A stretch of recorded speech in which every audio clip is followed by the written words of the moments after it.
last night.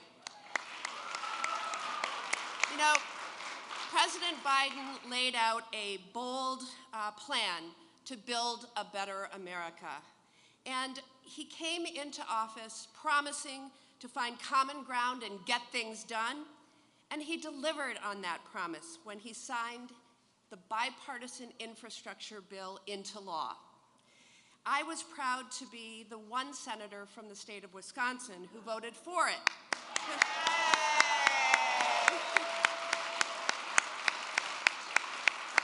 Because it is going to create good-paying jobs, fixing our roads, repairing our bridges, rebuilding our water infrastructure, and expanding access to affordable, high-quality, reliable, high-speed broadband. And this is going to benefit Wisconsin families, workers, students, small businesses, and farmers. We got the job done with a major investment from the federal government to be a partner with our state, helping local communities replace dangerous lead service lines and address toxic PFAS chemicals so that we can provide safe drinking and clean water to people across our state and across the country. Now, in the Northland, we know well the impact of extreme weather events destroying our infrastructure. And that's why we work together to make sure that this new law will improve the resiliency of our infrastructure so that we are better prepared for the impacts of climate change and the next severe storm and flooding that it will bring. President Biden understands that keeping the Great Lakes clean and healthy is important to our economy and our way of life in Wisconsin. And that is why, yes,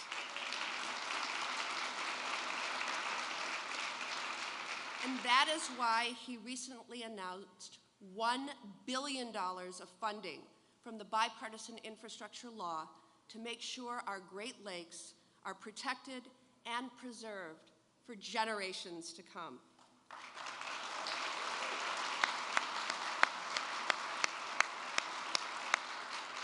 I am especially proud of working across party lines on Buy America reforms so that as we rebuild our infrastructure, we support Wisconsin workers, manufacturers, and businesses.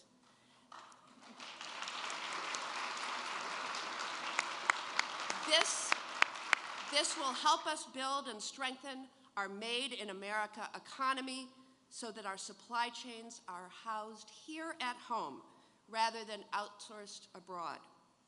I am proud to stand with President Biden and stand with him on the side of delivering results that will help build a stronger economy and make a difference in the lives of working Wisconsin families. And I'm also proud to stand with two incredible senators that I get to work with every day. And I'm going to turn the podium over to Senator Tina Smith. Yay.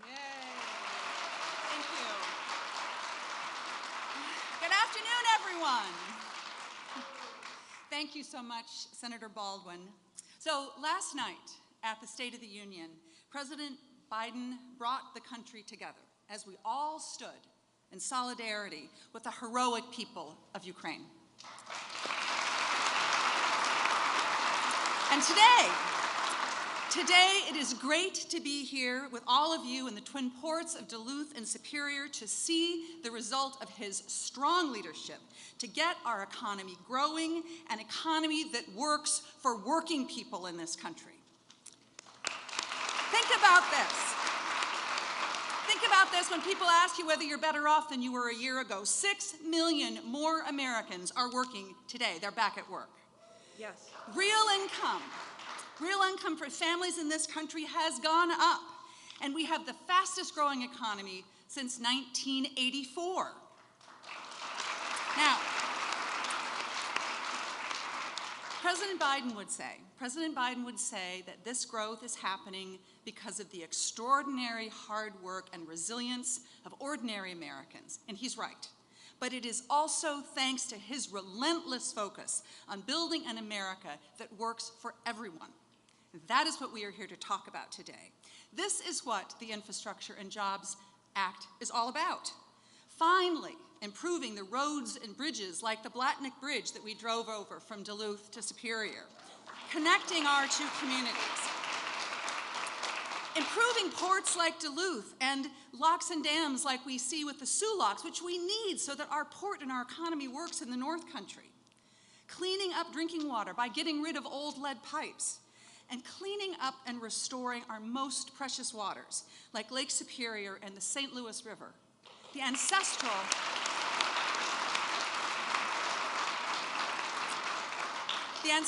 homeland of the Fond du Lac Band.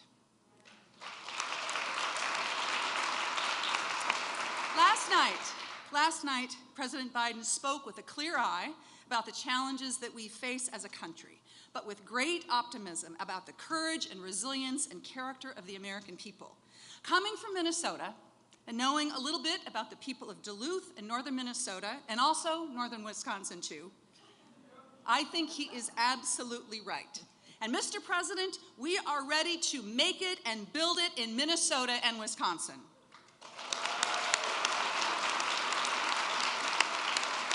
So I am very proud to welcome President Biden and the First Lady to Duluth Superior so that they can see for themselves the grit and the determination and the sense of fair play and hard work that makes us who we are. Thank you so much, and it is such an honor to be here with my colleagues, my Senate sisters, and I want to introduce you all and welcome. It's wonderful to be here with my senior senator, my dear friend, a fierce fighter from Minnesota and the whole country, daughter of Minnesota's Iron Range, Senator Amy Klobuchar. Wow. Thank you. This is so exciting to be here with my pals. Just so you know, they do allow men in the U.S. Senate. Tina, Tammy, great leaders, members of Congress who are here, our mayors, our lieutenant governor, our governors. I mean, this is just star-studded event for everyone. And I think what we're here today is to talk first about this incredible area. I am proud that my grandma and grandpa were in Ely. My dad's whole life, we lost him last year, was all about northern Minnesota, and I actually got to know Congressman Blatnick at a very young age. And I think he would be pretty excited that the President of the United States was here to talk about his bridge. I am also glad to be here in Superior. Okay, I have to have one Minnesota line, which is a place with unrivaled views of Duluth. But my mom was actually from Wisconsin, so believe it or not, we grew up in a family that, yes, cheered on the Vikings, but my mom always was truly a Packers fan. So today we stand together to talk about bridges. The bridges that our Commander-in-Chief has built with the rest of the world to stand up for the democracy of Ukraine. The bridge that we saw across the aisle in that chamber last night, when everyone actually cheered at one point, where we talked about the future, where we talked about, as our great Duluth mayor calls, getting through this pandemic and seeing the lighthouse on the horizon. We together talk about an actual bridge here, the Blatnick Bridge. It connects our two states. It sees more than 33,000 cars per day, and it makes it possible for commercial ships to export goods from the Midwest to the rest of the world. But like 600 bridges in our state, it's in need of repairs.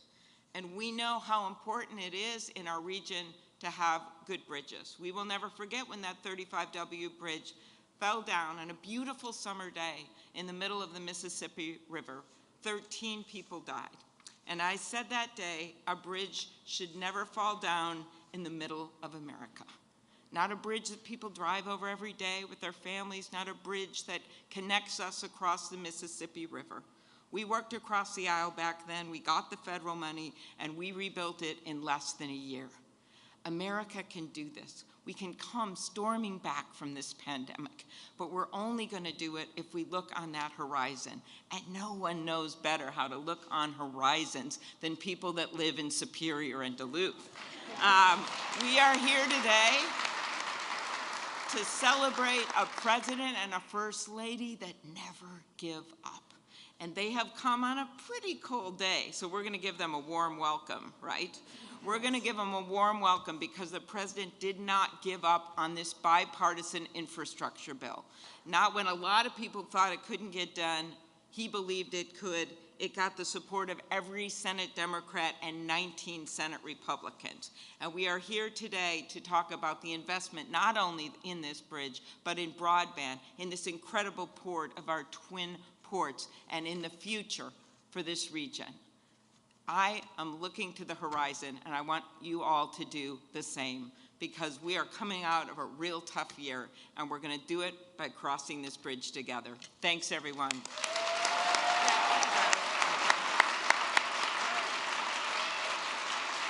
Please welcome Governor Tony Evers and Governor Tim Walz.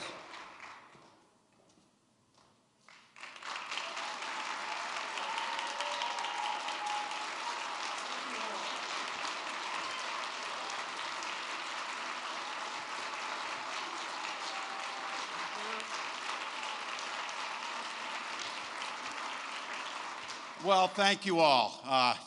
It's great to be here. It's great to share this stage with a dear friend and a great leader in Governor Evers.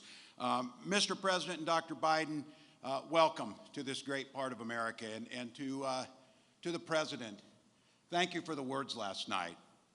I think it's been a long time since we've seen a hopeful, kind, unifying message come at that speech, and it couldn't have came at a better time. It came at a time when we see the world changing the way we thought it would be, and a time for leadership that was steady. And I can tell you that Lieutenant Governor Flanagan and I spent earlier this morning at the Ukrainian Catholic Church in Minneapolis with many of them, with family members who are trying to text and trying to figure out what's next. And each and every one of those people asked me to thank you, Mr. President, on behalf of them, for your words of unwavering support for free and democratic people of Ukraine. So thank you, Mr. President, for that.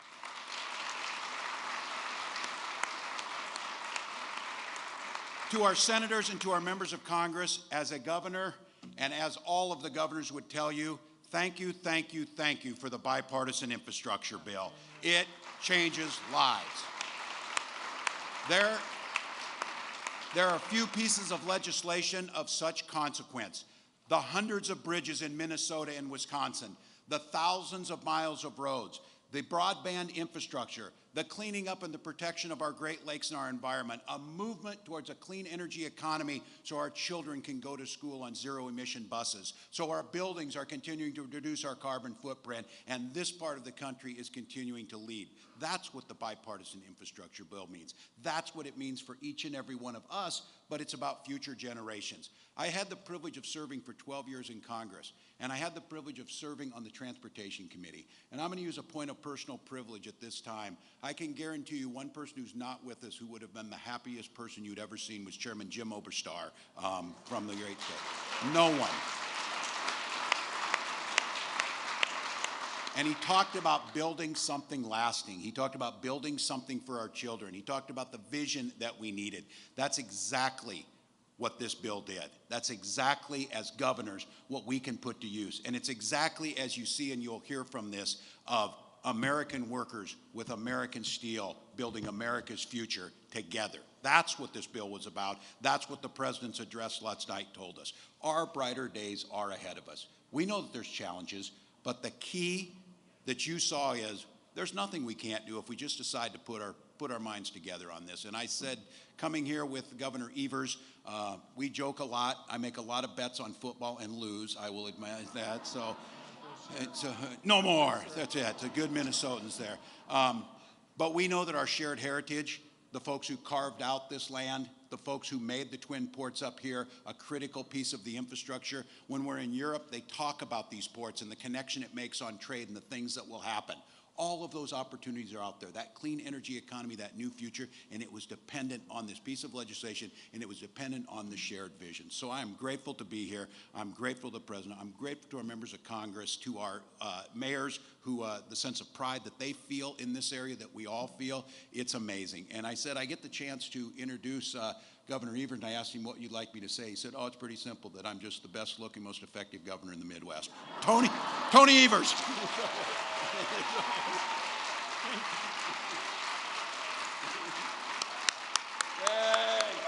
Thank you. Good afternoon, Wisconsin. Good afternoon, Wisconsin. I am. And humble. And humble. Damn humble. It's great to be back in Superior, and I'm proud to welcome President Biden, First Lady Jill Biden, Governor Walz, First Lady Gwen Walz to UW Superior campus. What a place. And welcome to Wisconsin, folks. I want to thank you, first of all, to Chancellor Renee Wachtdorf and the UW Superior students and faculty for having us, and Senator Baldwin, obviously, and Mayor Payne, and all the labor partners and workers as well who are with us today.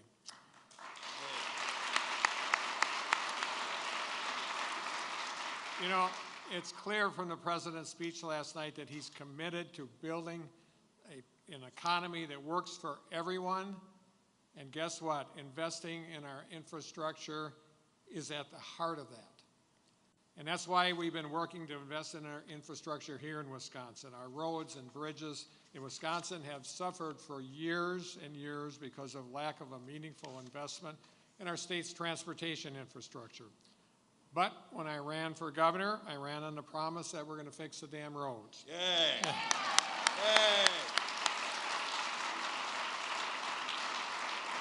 And I'm glad to say that we've improved more than 1,770 miles of highways and bridges, and more than 1,250 bridges. In fact, if you laid out those highways end to end, you could just about drive to Platteville and Denver and back. How about that, Wisconsin?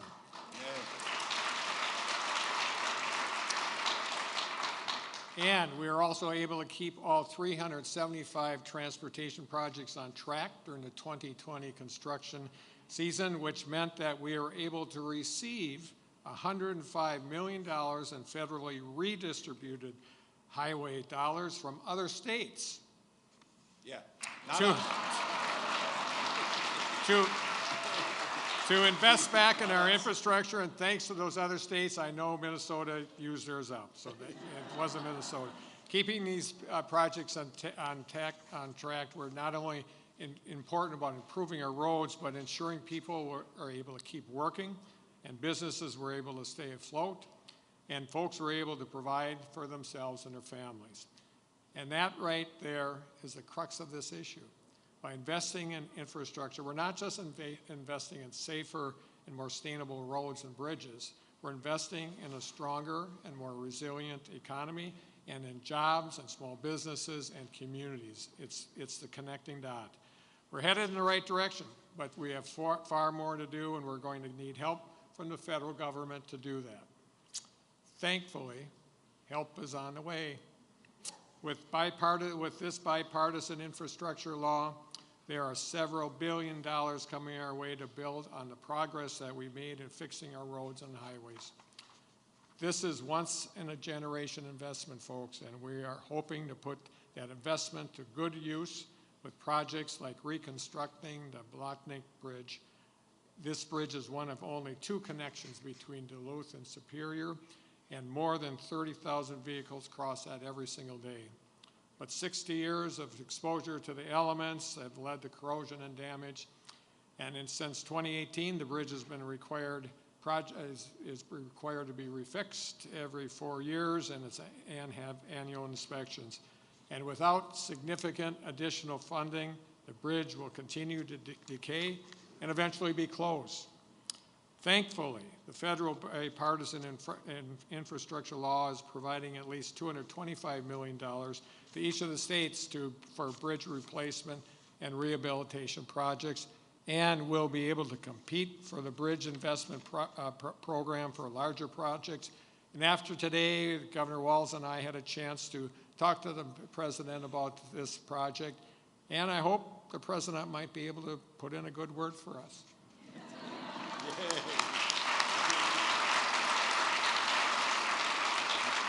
And this is bigger. It's bigger than just the bridge between our two states. Governor Walz and I know that investing in our infrastructure is about building the support of future, the kind of future that we want for our states and improving the quality of life for Wisconsinites, Minnesotans, and folks across this country. Look forward to continuing this partnership between our states and the Biden administration as we work to build on that future. So again, thank you, President Biden. Thank you, leaders from Washington that came to be with us today. And thank you all for being here. Well said. Good. Well said.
Ladies and gentlemen, please welcome the President of the United States, Joe Biden, accompanied by the First Lady of the United States, Dr. Jill Biden, and Vice President of the International Union of Painters and Allied Trades, Local 106, Gordon Smith.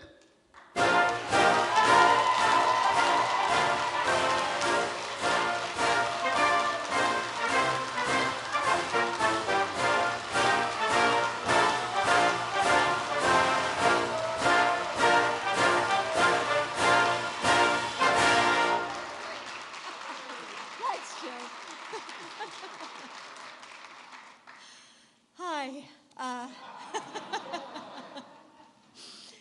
Thank you. Well, and that's the band, I presume, right? Thank you to the band. Great job.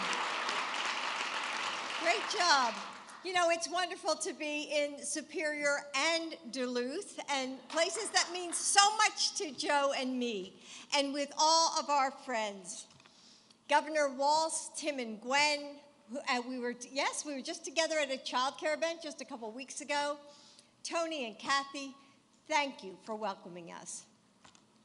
And thank you to all of our elected leaders. So we traveled here just an hour ago, I guess, from Washington. And you really have a great bunch of representatives with lots of energy, and they're a lot of fun to travel with.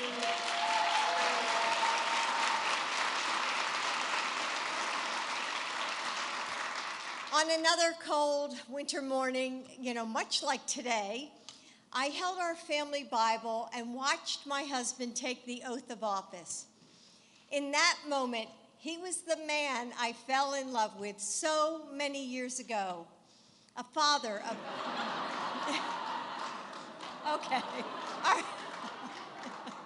I guess I don't tell him enough. A father of two boys standing in the wreckage of unthinkable loss, who stitched a broken family together with grit and grace. He was the man who took the train home to Delaware every night because he knew that showing up for the smallest moments can sometimes mean the most. He was the senator who learned that, to get up when he got knocked down and fight even harder for what he knows is right. The vice president, whose steadfast counsel helped guide our country through many storms. That day, he was Joe. And then, suddenly, he became something else, too. The President of the United States.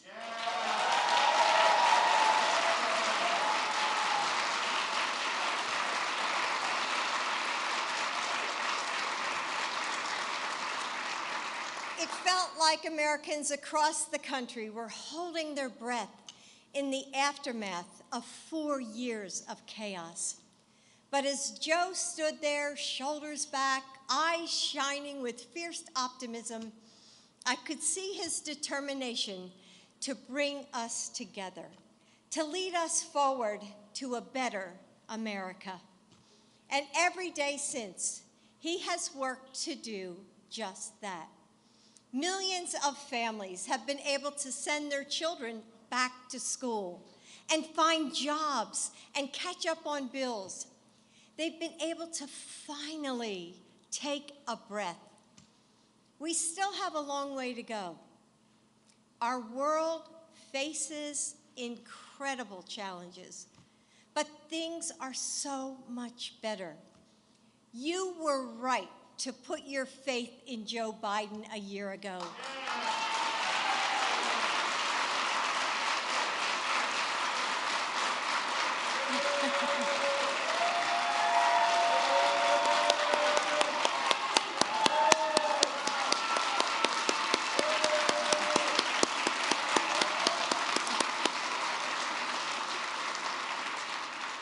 Because in the face of uncertainty, he is unshakable. Despite deep divides at home and abroad, he knows how to bring people together, how to rally the world when tyrants reach for power. He never loses sight of what this is all about, the people he serves. When Joe goes to bed at night and when he wakes up in the morning, all he thinks about is how to make life better for you and your family. It's just who he is. It's who he's always been. He will never stop working for you. He will never stop fighting for you. Thank you.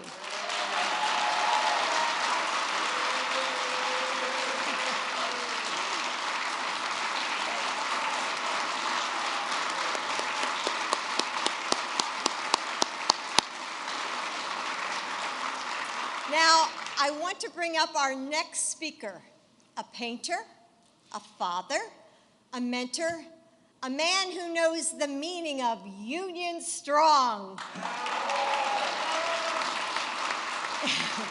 He's worked hard to help make this area a better place to live, and we're happy to have him with us today, Gordon Smith.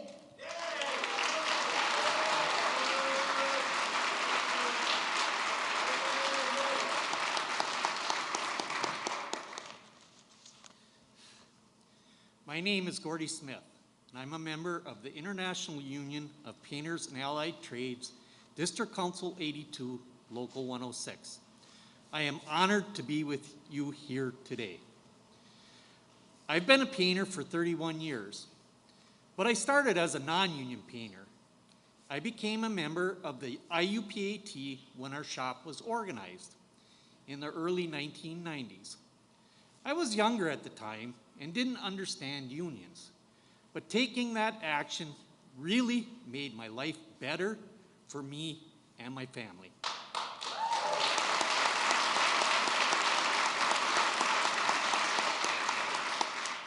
As a union painter, I've had the opportunity to work on many different types of projects, from mines and power plants to bridges and commercial construction. Over time, I grew to appreciate my union membership more and more.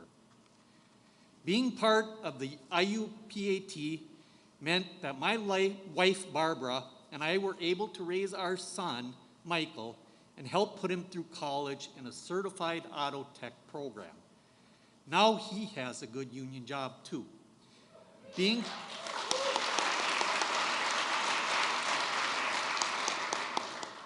part of the IUPAT has given me not only just a job, but a career. Every worker, even you, can have the same opportunity I've had. For many years, those of us in the building and construction trades have heard the promise of massive infrastructure investment, but those promises were never kept. President Joe Biden and his team have finally delivered on that promise.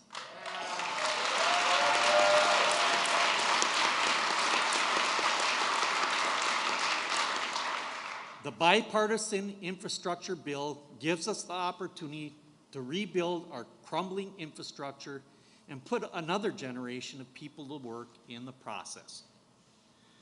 Throughout the Midwest, we have thousands of bridges, like the Blockneck Bridge here in Superior, in need of repair. The investment in the nation's infrastructure is vital to our communities. Everyone needs to be able to safely go to work, school, and family events. I'm proud that here and across the country, my sisters and brothers are at work coating these bridges, and it's not just to make them look good, it's to keep them strong, safe, and protected from corrosion. One of my favorite things about being part of the Painters Union is the opportunity to mentor younger brothers and sisters who are serving their apprenticeship. I get to teach them skills and pass a trade that they can take pride in and will provide for their families. The resources that will come into Wisconsin to rebuild public facilities and transportation infrastructure will provide stable careers for the next generation of Northland IUPAT members, and you can join us.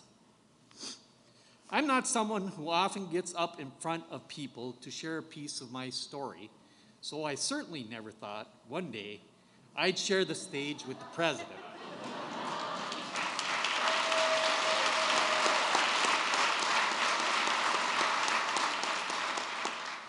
I am so proud to be here with all of you today, and a president who doesn't just talk about fixing things, but puts his words into action.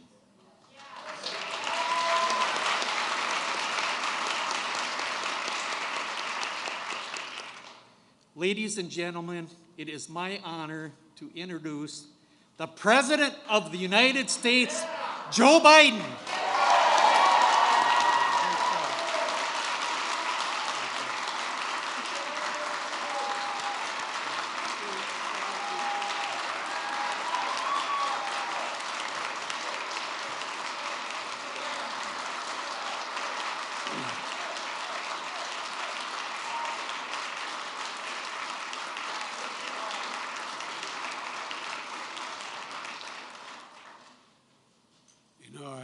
I've got to tell you a story.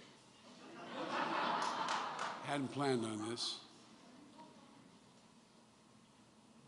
When Jill and I met and fell in love, she let me know her favorite day in the calendar was Valentine's Day. The first Valentine's Day that we were together when I was vice president, the vice president's office faces the Eisenhower building, a big granite building you see on the other side of the White House. And there's a triple set of stairs coming down from that building, and they look right in the vice president's office as you come down. And the press comes down that way all the time. And so the night before this Thanksgiving, this Valentine's Day, the first one, Jill got, as a typical professor-teacher form, she got the maintenance guys to bring up a 16-foot ladder. And I think there are a total of I don't know, 19 panes in each window, big panes of glass. And with that erasable paint you can have, she put a heart in every single of the four windows, saying, "Joe loves Jill."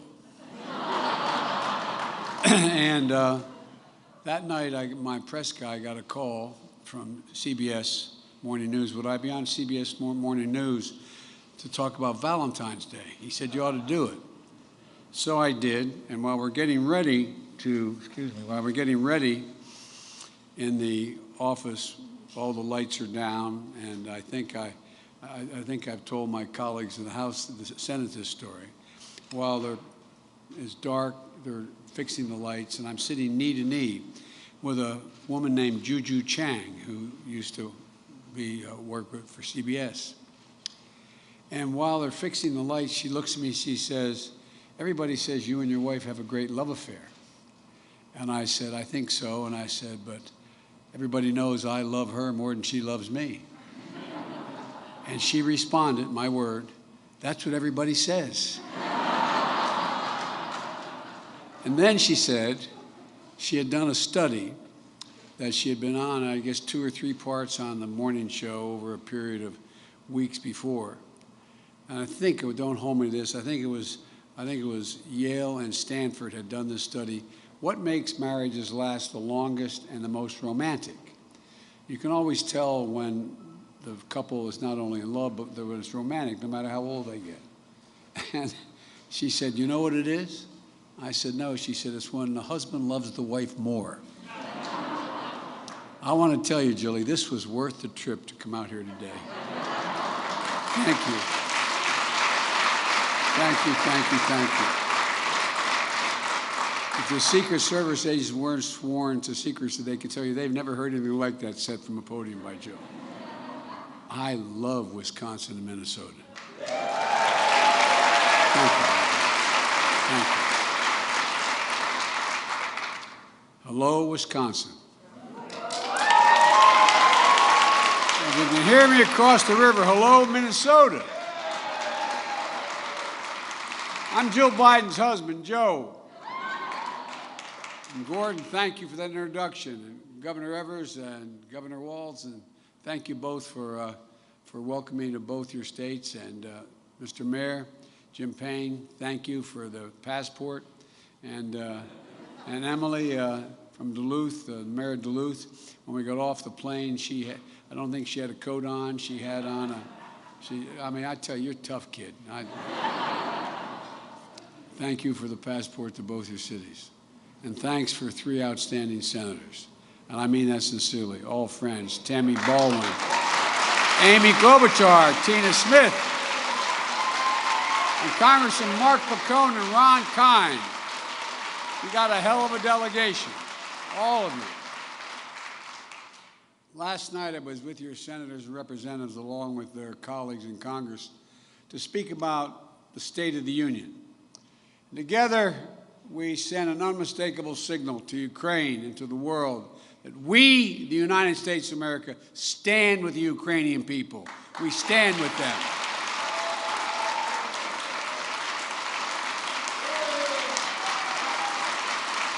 And Vladimir Putin's latest attack on Ukraine is premeditated and unprovoked. He's rejected repeated efforts at diplomacy. He thought the West and NATO wouldn't respond. He thought they could divide us at home, but he was wrong. We were ready. We spent countless hours unifying the European allies. We countered Russia's lies and truth. We countered them by letting them know what was being planned. And now the free world is holding him accountable.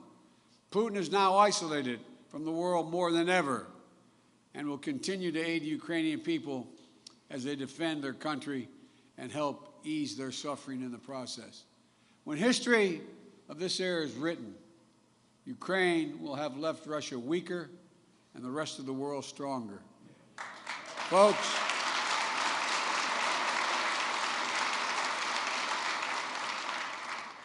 they're amazing. They're amazing people. You see those scenes. I've been to Ukraine. I've spoken to the Rada. I've spent much time there over the years. They're amazing people. And we're growing stronger at home as well. As I said last night, there is no greater testament to the grit and resilience of the American people than the progress you've all made in the middle of a pandemic. Thanks to the American Rescue Plan, we lifted the country out of crisis, created 6.5 million jobs, more jobs than any American has ever created in a single year. Our economy grew. Our economy grew at 5.7%, the strongest growth in 40 years. And Vice President Harris and I, we ran for office with a new economic vision for America. Invest in America, educate the American people, grow the workforce, and build an economy from the bottom up and the middle out, not just from the top down. Because we know that when the middle class grows, the poor have a way up, and the wealthy do very, very well. Everyone does fine. My rescue plan reflects that vision, and that was just the first step. We also had to invest in the country itself. America used to have the best infrastructure in the world, the best bridges, roads, airports, et cetera. Now our infrastructure ranks number 13 in the world, according to the World Economic Forum. You can't compete for jobs in the 21st century if we don't fix that. That's why it was so important to pass the Bipartisan Infrastructure Law, the most sweeping investment to rebuild America in all of American history. Bipartisan. And I want to thank your senators and representatives here today for helping lead that charge, and that was literally what they did, lead the charge. When I signed that infrastructure law 100 days ago, we already had the ground we hit the ground running, announcing $100 billion in new investments to create jobs for millions of Americans, modernizing our roads, our airports, our ports, our waterways. And we'll do it all to withstand the devastating effects of climate and to promote environmental justice in the process. You know, we're building a national network of 500,000 electric vehicle charging stations so Americans can own electric cars, reduce pollution, and lead the way to clean energy future. We're going to replace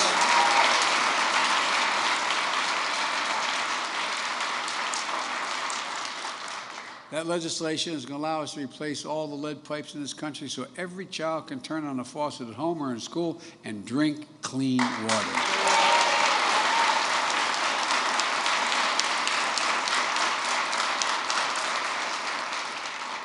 In the days of having to pull your child up outside of a McDonald's to do their homework because there's no internet in your home and no internet in your region, and we provide affordable high-speed internet to every American, urban, rural, suburban, tribal. And that's big for rural communities. It helps farmers engage in precision agriculture, knowing when they should sell their products, and so much more. As I've announced last night, this year we're going to start fixing 65,000 miles of highway and 1,500 bridges in disrepair. Your governor is going to use some of that funding for this law to modernize one of the most important bridges in this region, the one you look out the window and see here. Look, the Blatnick Bridge, you all know this bridge well. It's a bridge that connects our cities and your cities and your state. A bridge that carries people to work and carries goods out of your port. You know, when the Husky Oil Refinery exploded in Superior back in 2018, this bridge was one that many of you took to get your families to safety. And you know it matters. But you may not know, as was mentioned earlier, the bridge is 61 years old and at the end of its useful life.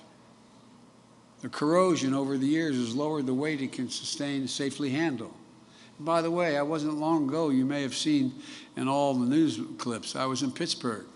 I arrived in Pittsburgh a little early, but thank God we arrived when we did, because just 2 hours earlier, a bridge that is as high off the ground as this bridge collapsed completely. You should have seen it. It was astounding to look at for the same reasons this bridge is in trouble. And guess what?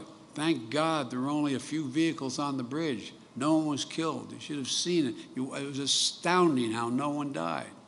Had it occurred just 3 hours later, you would have had all those school buses, all those children, all the thousands of people across that bridge. There's so many bridges this is the United States of America, for God's sake. So many bridges in a similar condition. And that is this bridge also has outdated design. Tight curves led to higher than average crash rates on this bridge. The bridge isn't alone.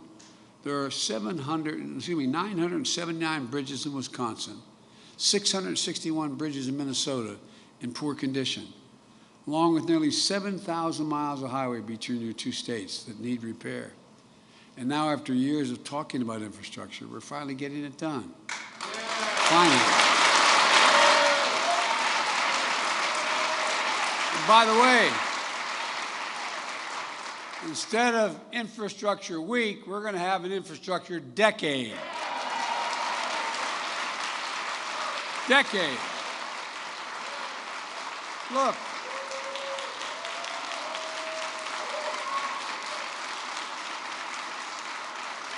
Back in January, I announced the largest investment in our bridges in American history, a total of $40 billion in funding for bridge improvement. $40 billion, including $12.5 billion to fix the most economically significant bridges in this country, like the Blatnick Bridge.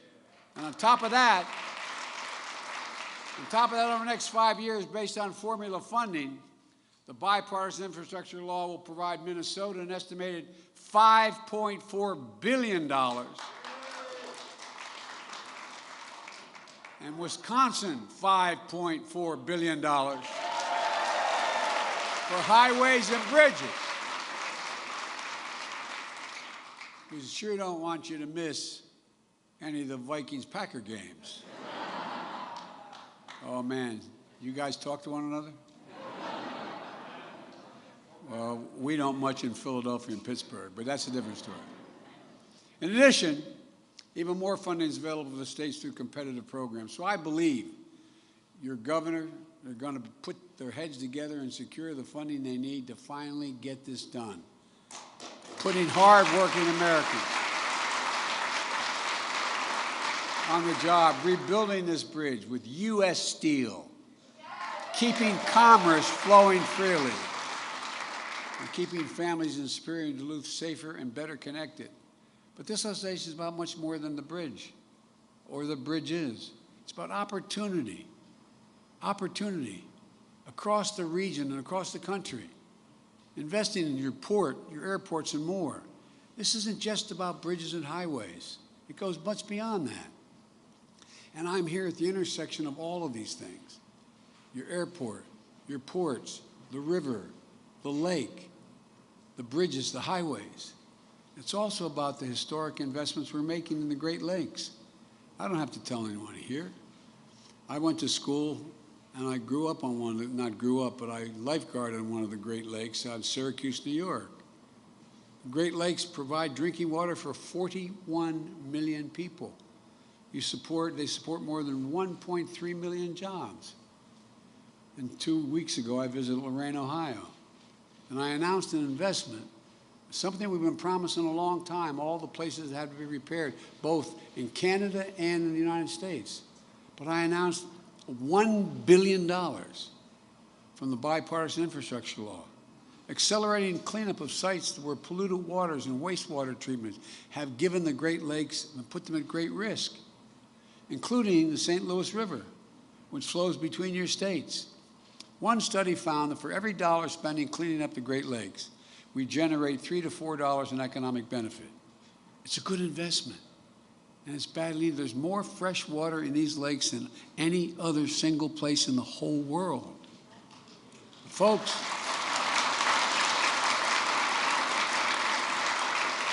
it's not only the investment we're making in the Great Lakes.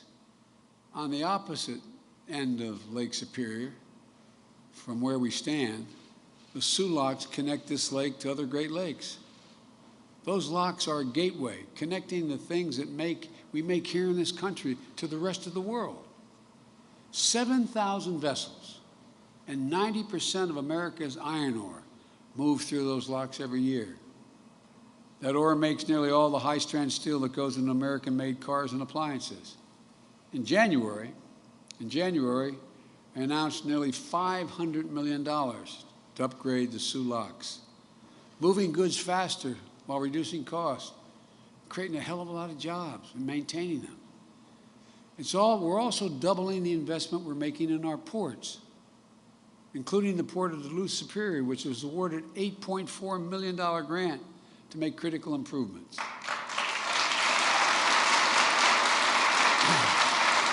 Along with a $12 million investment for the Army Corps of Engineers to reconstruct the dock wall, the vessel yard, and Duluth Harbor Basin. Look, these investments will help fortify our port while strengthening the local economy. When we use taxpayers' dollars to build America, we buy America.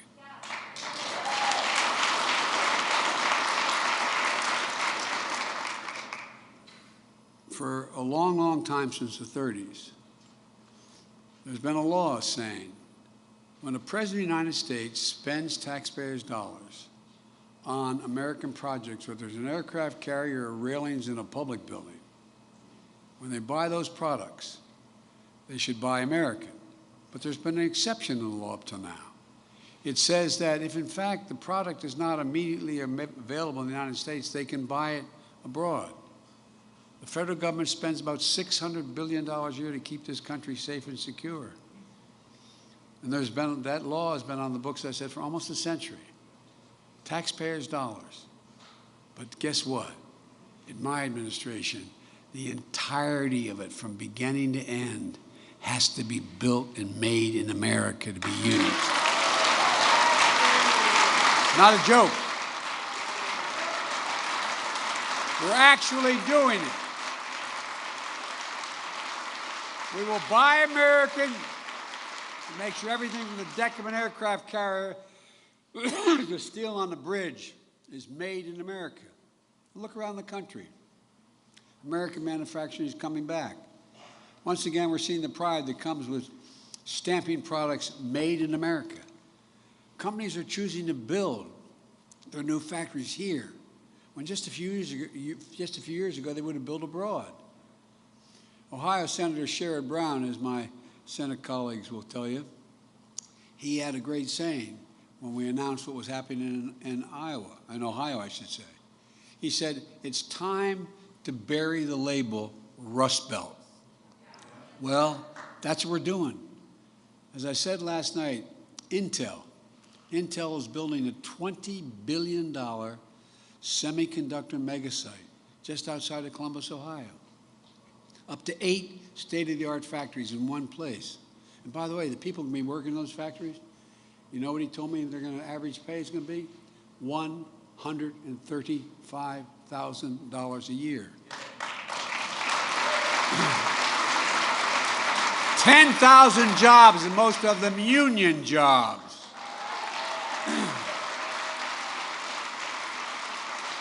Making a computer chip the size of a fingertip. The power of the world in our everyday lives, smartphones, the internet, technology that doesn't even exist today. And if Congress passes the Bipartisan Innovation Act that's on their desk now, Intel is ready to increase their investment from $20 billion to $100 billion. Intel alone. Ford has invested $11 billion to build electric vehicles, creating 11,000 new good-paying jobs across the country. GM is making the largest investment in its history, $7 billion to build electric vehicles, creating 4,000 jobs in Michigan. The Union Pacific Railroad, when I was in Pittsburgh, I met the folks who run that. Union Pacific Railroad just announced the purchase of the largest ever purchase of electric locomotives made in Erie, Pennsylvania, in the same plant, by the way, that the guy who turned on our lights built a factory. All told, we've created 369,000 new manufacturing jobs in America just last year.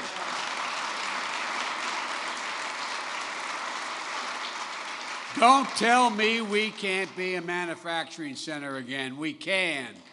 We have to keep this story going.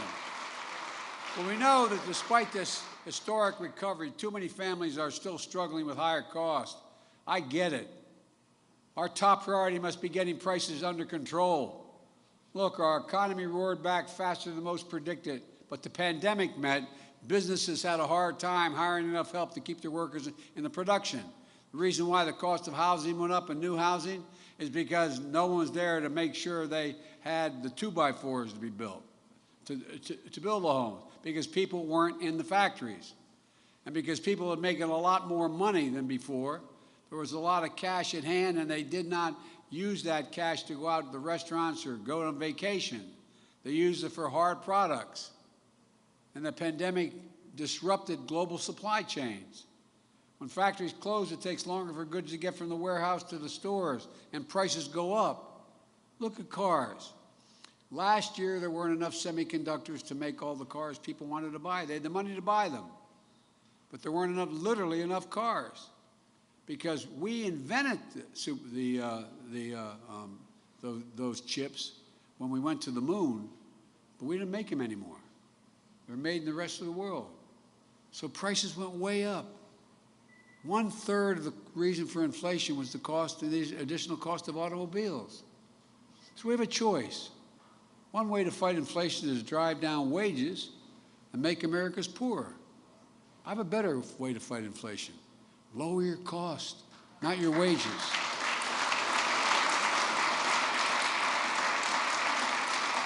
We're going to make more cars and semiconductors in America, more infrastructure and innovation in America, more goods moving faster and cheaper in America, more jobs that you can earn a living, a good living by here in America. Instead of relying on foreign supply chains, let's make it in America again.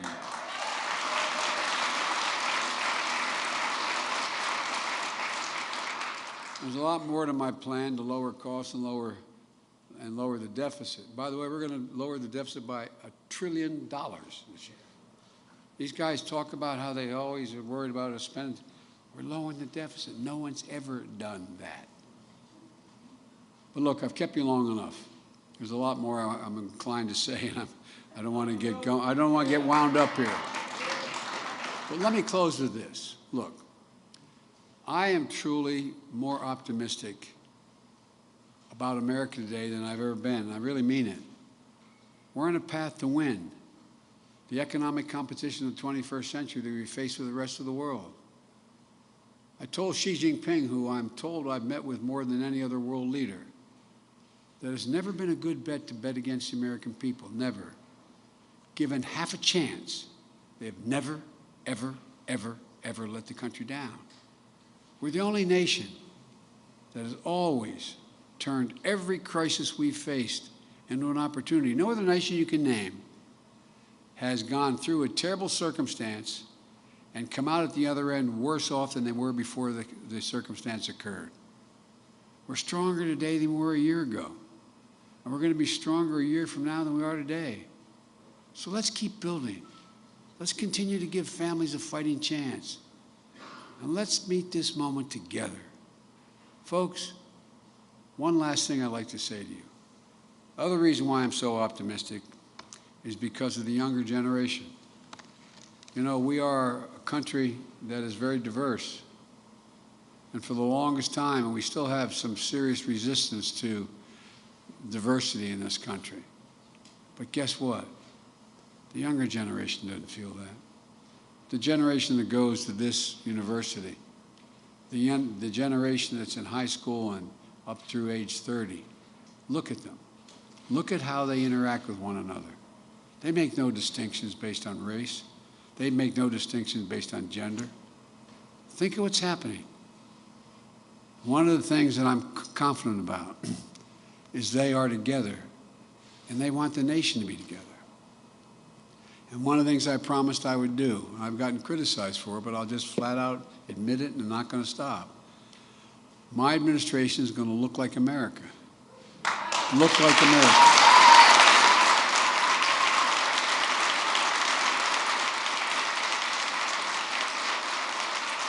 For example, in my administration, we have more women than we have men. A little bit. That's because all the women in my life are smarter than I am.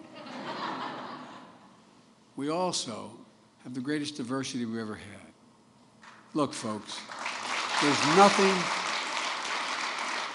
there truly is nothing beyond our capacity. There really isn't. We're the most unique nation in the history of the world, and that we're the only nation built on an idea, not geography, not built on the notion of race or religion or ethnicity. None of that fits the description of the United States. Built on an idea that we hold these truths to be self-evident, that all women and men are created equal, endowed by their Creator with certain inalienable rights, life, liberty, the pursuit of happiness. We've never lived up to it. We've never walked away from it. And every generation has moved that dial closer and closer and closer. And we badly need it now in a world that is so close. Look, folks, your kids are going to see more change in the next 10 years than we've seen in the last 50 because of the changes in technology and so much more. We've got to be ready. America's always been ahead of the curve because we do hold these truths to be self-evident. Again, we're not perfect, we're not even close, but we never have walked away. And Vladimir Putin was counting on being able to split up the United States. Look, how would you feel if you saw crowds storm and break down the doors of the British Parliament, kill 5 cops, injure 145, or the German Bundestag, or the Italian Parliament? I think you'd wonder. Well, that's what the rest of the world saw. It's not who we are. And now we're proving, under pressure, that we are not that country. We're united. And folks, that's how we were able to make sure we kept Europe united and the free world united. A vote in the United Nations to condemn Putin. 141 countries voted to do that in the UN General Assembly. Several abstained. China abstained. Didn't vote with them, but abstained. India abstained. 7 countries abstained, I think it was the number. They're alone. And they did what they did, in my view. He did what he did because he thought he could split NATO, split Europe, and split the United States. We're going to demonstrate to the whole world, no one can split this country. Thank you all so very much. Thank you.